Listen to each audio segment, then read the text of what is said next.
dealing things like, people would say, well, can't you teach that child to share? And we remember at university they told us, well, it's hard for adults to share, let alone children, So you don't have these unrealistic expectations of children when you know where they're coming from.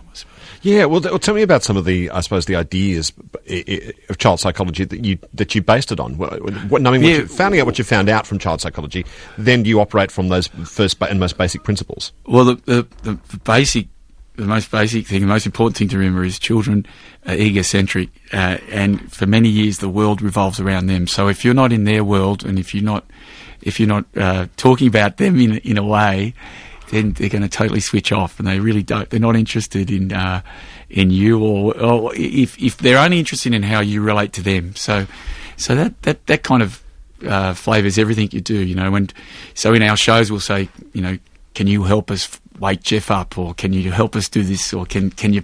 And there was other things we learned where children respond better to challenges than direct questions. So instead of point your finger and do the twist, it was, can you point your finger to do the twist? Well, yeah, I can. So, as opposed to an order, point your finger, do the twist. There was really subtle things too where young children aren't into the gender groups as yet. So, boys and girls, we never say. We always say everybody, or we say you, just to one child.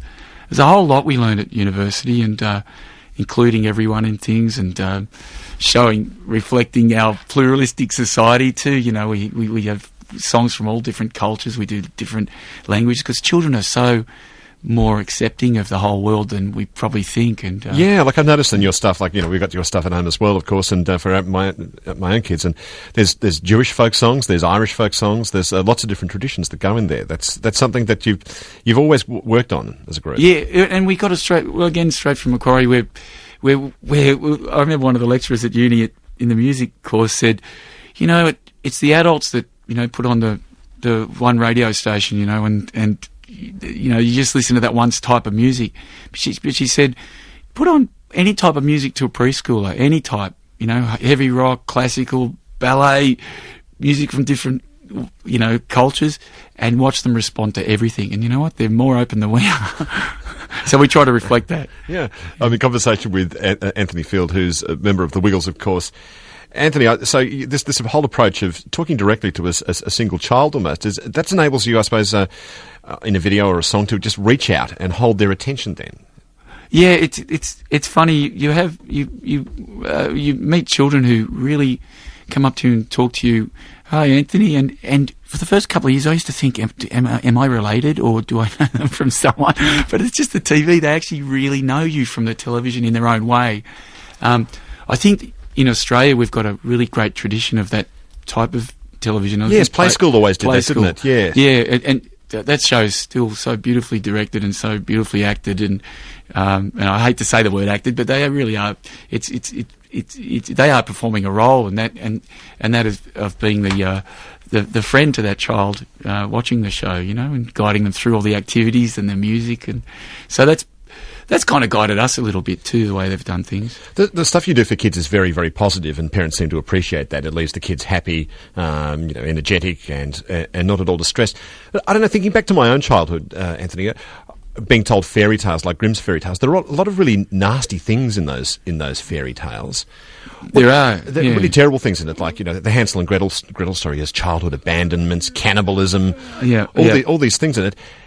Do you think the Wiggles have a role to explain the existence of bad things in the world to kids as well, like the way fairy tales used to do? We totally avoided it, realising that children have got plenty of time to they only have to turn on, happen to be watching the news with their mum or dad, or I think we just keep it positive, and we've avoided the Grimm's fairy tale type of approach. A lot of those fairy tales scared kids, and we're about entertaining them, not scaring them. Even some of the Disney classics had some really dark characters, and I don't see the point of that. I mean, you've got no chance Dorothy's going to bite someone's leg off at some point then in the course of a show. No, I don't think so. No. Tell me about the start, the early days for you as a group then. You were once, of course, in the band called the Cockroaches with your brother Paul, and who manages the Wiggles, and Jeff as well. That's a very different sort of thing. Was it a kind of relief to go from playing in smoky pubs to playing in front of children?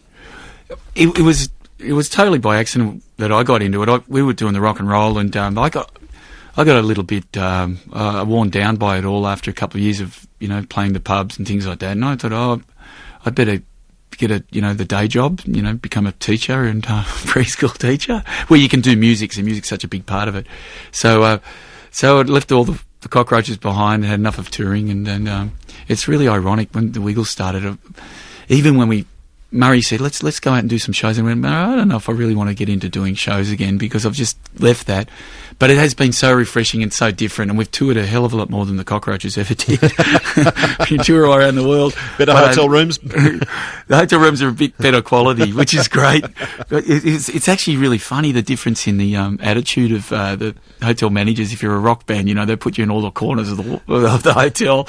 If you, children's entertainers, well, you look after my kids, you get the best hotel rooms. It's funny, people's perception. But do you still get a drinks rider with a Wiggles gig? That's the thing. We do it, but the drinks rider, and I'm not making this up, is water. It's such a physical show, and the older we get, the more healthier we try to be, so we can do the show.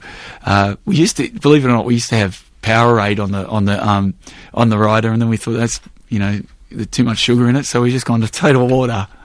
Anthony, the Wiggles collaborated with Steve Irwin very successfully. This must have been a bit of an odd week for you too, I suppose.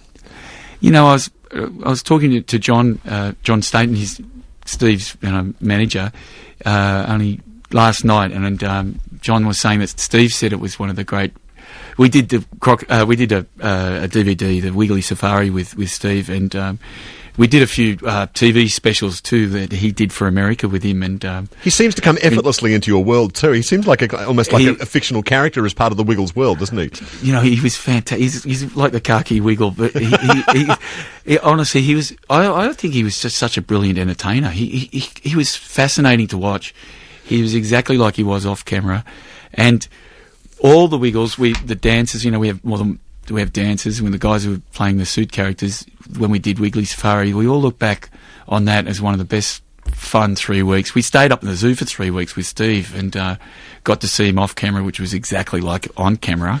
And we lived with his madness and, realised, I mean that in a kind way, his great madness, and met his incredibly strong and intelligent wife, Terry, who I think was his steadying influence and the brains behind it all. But Steve was just such a powerful energy and such a positive light. He was brilliant. But you guys, the Wiggles, took a huge step forward when you got a big break in the States by landing a primetime spot on Disney. Was it easy to crack the US market, or was it something you chipped away at for many, many years?